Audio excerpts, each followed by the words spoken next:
Retrouvez les interviews santé de Rebecca. Bonjour à toutes et à tous, j'espère que vous allez bien. Je suis heureuse de vous retrouver cette semaine dans cette émission santé sur Radio JM.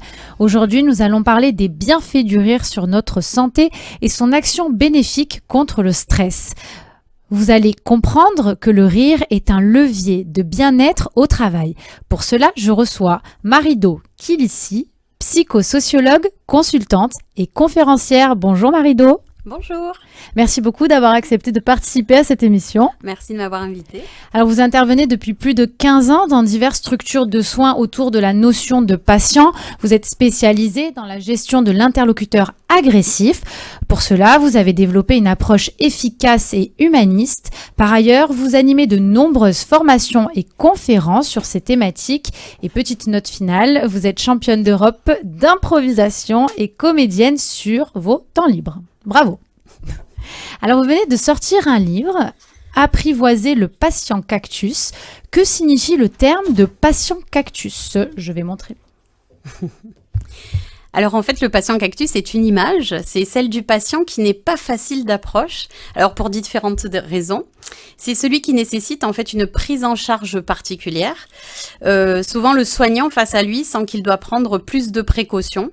Le patient devient patient cactus des fois parce qu'il a peur, parce qu'il a mal, ou il subit une gêne ou une contrainte. Cela peut être lié à ses émotions ou tout simplement à sa personnalité.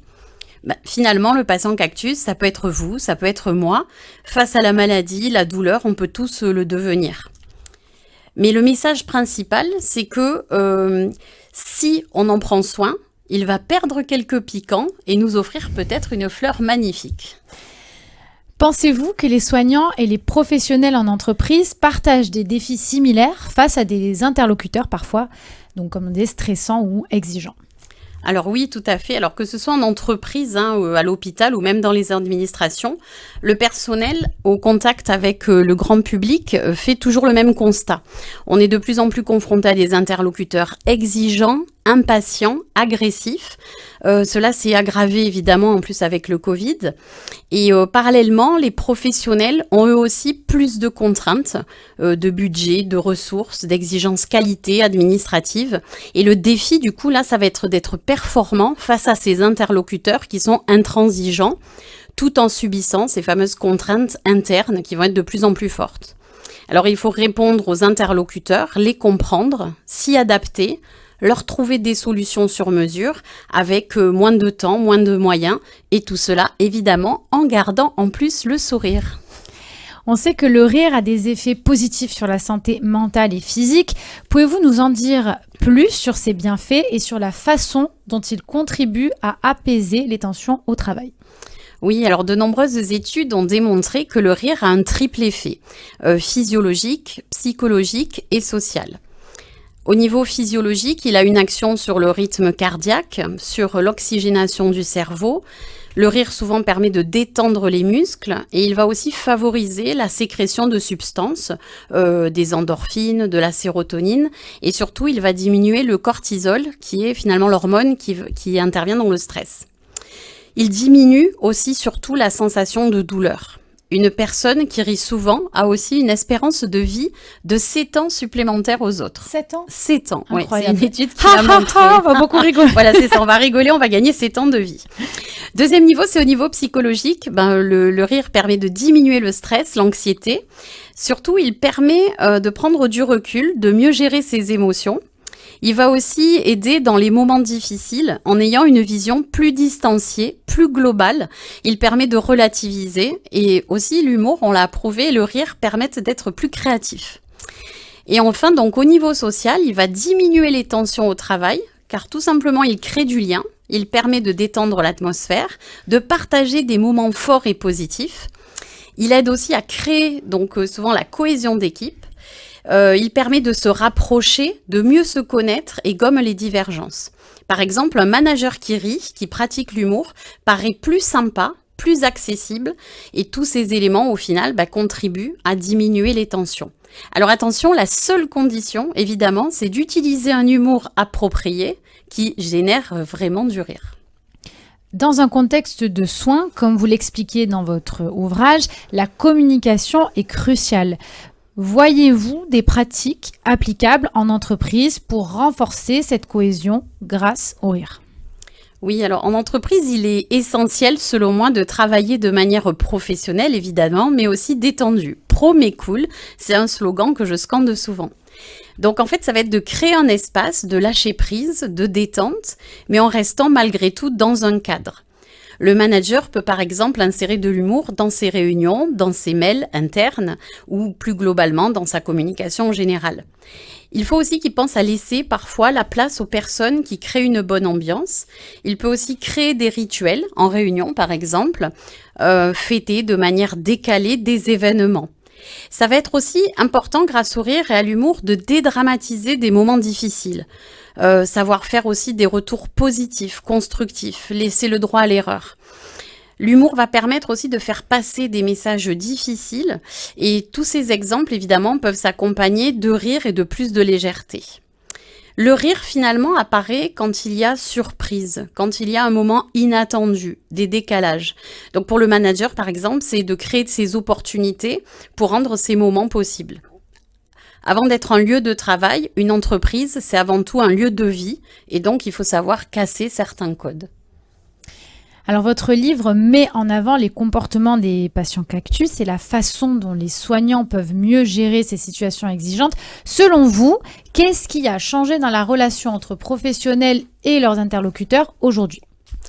Alors, aujourd'hui, les professionnels se retrouvent à l'interface entre leur organisation et leurs interlocuteurs. Les deux ont évolué très vite, de manière très marquée, malheureusement dans des sens complètement différents. Donc les organisations, par exemple, doivent répondre plus vite qu'avant à des réglementations, des normes, des contraintes administratives, des exigences qualité, environnementales. Cela crée plus de contraintes, de formalités. Et pour les interlocuteurs, eux, ne veulent pas ces contrôles, ils ne veulent pas ces contraintes. Ils sont pressés, ils sont plus exigeants. Et là où ils sont aussi plus égoïstes, plus éco-centrés, l'entreprise va répondre souvent en face par de la standardisation, qui veut dire plus d'anonymat. Donc là, déjà, on voit qu'il y a une contrainte et nos professionnels, finalement, sont à l'interface de ces deux-là. Le professionnel, du coup, devient une variable d'ajustement. Il doit en permanence faire le grand écart entre les deux. Il doit rester professionnel, souriant, agréable face à des interlocuteurs qui, eux, sont de plus en plus vindicatifs, agressifs, souvent mal polis. Et là où le public dit avoir des droits, l'entreprise dit « mais attention, vous avez aussi des devoirs ». Là aussi, on a une fracture. Le professionnel aussi n'a plus le droit à l'erreur. Aujourd'hui, l'interlocuteur n'hésite plus à filmer, à diffuser sur les réseaux sociaux. Il contribue à descendre parfois votre image en flèche. Il adore mettre des petites étoiles. Il participe aux avis sur Internet. Du coup, l'ère des réseaux sociaux et du digital a changé la donne. L'interlocuteur aussi pense tout savoir. Donc, il est de plus en plus rebelle aussi contre les institutions, les figures d'autorité, les domaines parfois comme la science sont remis en question. Donc, il y a un déséquilibre qui se crée et le professionnel aujourd'hui est confronté à tout cela, en plus avec moins de moyens, moins de ressources qu'avant. Je pense qu'en résumé, on est passé du client roi au client tyran qui a presque le droit de vie ou de mort sur le salarié et sur l'entreprise. Alors, vous proposez dans votre ouvrage des astuces pratiques inspirées de la psychologie sociale et cognitive. Quelles sont celles qui, selon vous, pourraient être particulièrement efficaces pour aider les équipes en entreprise à mieux gérer des situations tendues ? Les relations tendues, en fait, elles peuvent être autant internes qu'externes, suite à ce que j'ai expliqué avant. On est de plus en plus dans des contraintes. Et quelle que soit la relation, il est fondamental de comprendre déjà que notre propre comportement va avoir une influence sur le comportement de l'autre. Souvent, les professionnels, en fait, se sentent démunis, alors qu'en réalité, souvent, elles sont une clé elles-mêmes à la solution. Concrètement, alors quelques astuces. Premièrement, c'est déjà de rentrer réellement en contact avec l'autre, de créer un vrai lien, par le regard, par le sourire, avec une attitude ouverte. C'est vrai que ce sont des basiques, mais qu'on oublie souvent et qu'on voit rarement finalement dans ces relations-là. Deuxièmement, ensuite, je pense que c'est de bien comprendre l'autre. C'est l'observer, chercher à comprendre sa demande, son besoin, son état émotionnel et surtout de lui montrer qu'on l'a compris, en reformulant sa demande par exemple. Troisièmement, il va être important de s'adapter à l'autre, de faire du sur-mesure, en utilisant par exemple son nom ou son prénom suivant la situation, en réemployant ses propres mots, les éléments de sa situation, et puis en s'adaptant aussi à sa personnalité. Quatrièmement, on doit lui apporter des solutions, des éléments de réponse, lui montrer donc qu'on est une partie de la solution et non du problème. Et enfin, dernièrement, je dirais que c'est savoir construire avec l'autre, le faire participer, l'impliquer et utiliser au niveau du vocabulaire des mots comme nous, ensemble, aider, avancer, solution. Voilà, ce sont des termes positifs. Et il y en a un particulièrement que je recommande, c'est le oui et à la place du non. C'est-à-dire qu'en fait, le oui et permet de co-construire et non pas de se mettre en opposition l'un et l'autre. Il est important finalement de créer une stratégie d'alliés et non d'opposants. C'est-à-dire oui et à la place de juste non. Exactement. Ok. C'est une tournure d'esprit, mais c'est très important. Alors, vous insistez aussi donc sur l'importance pour les soignants de prendre soin d'eux-mêmes. Est-ce que des pratiques comme le rire et la prise de recul vous semblent essentielles pour éviter l'épuisement, cette fois-ci, que ce soit pour les soignants ou les collaborateurs en entreprise? Oui, alors c'est vrai que un des impératifs pour les soignants est de rester calme, bienveillant, bien traitant effectivement avec le patient. Pourtant, eux-mêmes, souvent, travaillent dans des situations qui sont dégradées. Ils sont bousculés, parfois même maltraités, on peut le dire, par l'organisation. Alors, ils doivent gérer ce paradoxe, être bien traitants sans qu'on le soit forcément avec eux. Pour cela, il faut qu'ils soient parfois un peu égoïstes, qu'ils pensent à eux. Alors, le rire permet à la fois de prendre du recul, d'évacuer les tensions. Il est utile aussi pour créer du lien avec les patients, mais aussi ses collègues. Le rire va permettre de relativiser. Et puis en créant de la cohésion, on a remarqué que le rire permet de jouer sur une ambiance plus agréable, plus saine, un environnement de travail qui est plus aidant. Et souvent par ricochet, on voit qu'il y a plus de cohésion, souvent plus d'entraide, que la communication du coup devient aussi plus fluide, plus efficace. Donc les interlocuteurs, les patients, les clients s'en rendent compte et souvent ils apprécient ça. C'est-à-dire qu'une structure où l'on rit, c'est une structure qui va bien, qui est fiable et du coup qui est efficace. Les relations sont alors moins tendues en interne comme en externe. Dans le cadre de votre expérience, vous avez observé des exemples concrets où le rire donc a contribué à apaiser les tensions et renforcer les relations au travail. Est-ce que vous pouvez nous en faire part ? Oui, alors très souvent, effectivement, j'ai vécu des situations parfois même cocasses. Alors, je me souviens d'une notamment où j'étais moi-même salariée. Je travaillais dans un cabinet RH et en fait, on avait une fusion difficile avec un autre cabinet. Donc, j'étais à Paris à l'époque et lors de la réunion de présentation, on était, je me souviens, dans une tour de la Défense au 16e étage et là, la salle était clairement coupée en deux. Il y avait les bons et les méchants, il y avait les autres, il y avait nous. On se serait cru dans un western, vraiment, tellement la tension était palpable, c'était horrible. On observait les autres, on les épiait, presque on les défiait. Et évidemment, malheureusement, j'avais été nommée responsable pour présenter mon équipe. Et au moment de prendre la parole, donc inutile de vous dire, j'étais pas très motivée parce que je sentais les regards pesants sur moi. Et il se trouve qu'à un moment donné, je tourne mon regard vers la vitre et à ce moment-là, je vois des corps qui tombent à travers la vitre. Et je me suis mise à hurler. Tout le monde a sursauté, tout le monde a crié. Enfin, il y a eu un mouvement, mais vraiment de panique dans la salle, jusqu'à ce que je vois des cordes et que je comprenne qu'en fait, c'était des personnes qui étaient en train de laver les vitres. Donc, c'était des cordistes qui étaient en train de laver les vitres. Et là, il y a eu un grand éclat de rire général. Je pense que j'ai dû faire la pire présentation de ma vie à ce moment-là. Par contre, on a enchaîné sur une pause. Et bien, croyez-le, mais juste après, tout le monde s'est mélangé.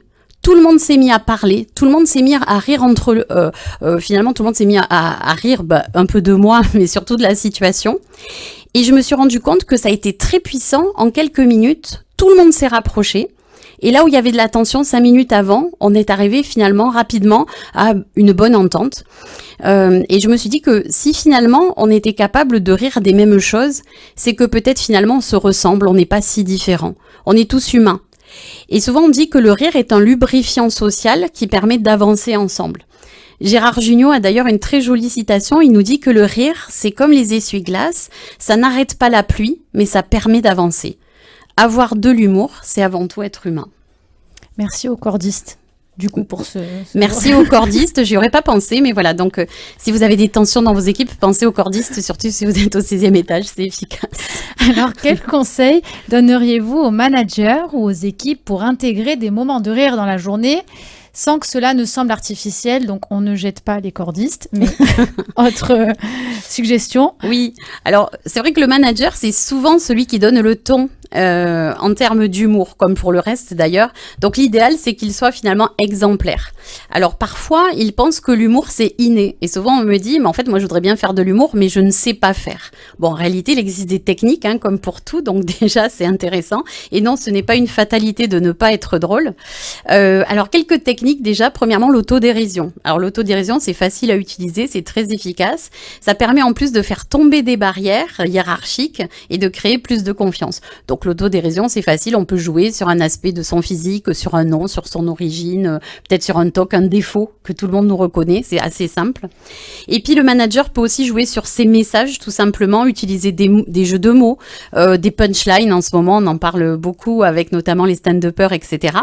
Il peut aussi utiliser des images sympas, des supports décalés dans ses réunions ou dans ses mails. Avec ses équipes aussi, c'est important qu'il instaure des moments de détente qui sont plus ou moins formels. Donc par exemple, on peut donner des noms amusants aux salles de réunion. Je ne sais pas si vous avez remarqué, mais souvent les salles de réunion, elles ont des noms sordides, voire pas de nom du tout. Et du coup, bah voilà, ça peut être des trucs tout simples, mais de trouver des noms un peu originaux, un peu sympas. Pareil pour les projets, pareil pour des formations. Et tout à l'heure, donc j'évoquais les rituels. On peut aussi mettre en place des petits jeux en réunion, etc. C'est important de trouver des moments propices pour célébrer, fêter aussi les personnes, les événements, les petites victoires. En fait, souvent en entreprise, il y en a quand même pas mal. Simplement, quand on est le nez dans le guidon, on n'y prête pas attention. Du coup, ça permet à la fois d'avoir de l'humour et en même temps de rester dans quelque chose de complètement naturel. Et puis finalement, et surtout, moi, ce que je vous conseille, c'est de faire venir une conférencière spécialiste de l'humour en entreprise. Oui, voilà. Il faut vous appeler. Exactement. Alors, pour terminer, quel serait votre message clé pour les entreprises et les professionnels qui veulent créer un environnement de travail où les relations humaines sont vraiment au centre? Vous avez donné plein de conseils là au cours de cette interview, mais votre message clé pour terminer cette interview? Je dirais que l'humour et le rire en entreprise, finalement, ce sont plus que des techniques, c'est avant tout une volonté, un état d'esprit. Alors, amusez-vous, retrouvez votre âme d'enfant. Sachez aussi de temps en temps vous libérer des contraintes. L'humour et le rire, finalement, sont efficaces car ils signifient, pour moi, s'aimer soi, aimer les autres, aimer la vie, tout simplement. Et entretenir de bonnes relations, pour moi, c'est pas une option en entreprise. Et finalement, en entreprise comme dans la vie, rester avec l'autre, cela peut être par habitude ou par amour. Alors en entreprise, choisissez l'humour et l'amour. Merci beaucoup Marie-Do Kinici pour cette intervention. Vraiment, c'était hyper intéressant, un plaisir vraiment d'échanger avec vous. Merci beaucoup, plaisir partagé. Merci de m'avoir invitée. Merci à toutes et à tous, auditrices et auditeurs. Vous pouvez retrouver cette interview sur le site radiojm.fr, notre page Facebook et Instagram ou sur l'application Radio JM. Et bien sûr, si vous avez des commentaires ou des questions, vous pouvez écrire sur notre page Facebook ou en privé sur mon mail rebeccaatias@radiojm.fr. Merci. Retrouvez les interviews santé de Rebecca.